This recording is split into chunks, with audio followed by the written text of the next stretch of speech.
Sinadya talaga ni Chot Reyes na ipatalo ang Gilas Pilipinas. Alam niyo ba kung bakit? Napapansin niyo naman siguro, di ba, na nagsisyalisan na ang mga players sa Philippine Basketball Association. Naglalaro na sila sa iba't ibang liga. Paano pa kaya kung naipanalo nila ang ilang game sa FIBA World Cup, di ba? Eh di mas lalo pang dadami ang mga alok sa kanila, mas tataas ang kanilang value, mas mapapamahal ang mga teams, at mas kaunting magagaling na players ang makukuha dahil marami ng kakumpetensya kapag may napatunayan sila sa World Cup.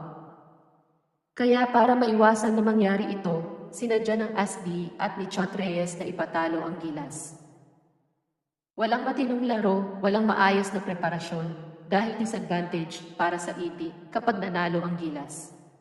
Ayaw nilang magkaroon ng interes ang mga PE players sa ibang bansa at para hindi tumaas ang kanilang presyo.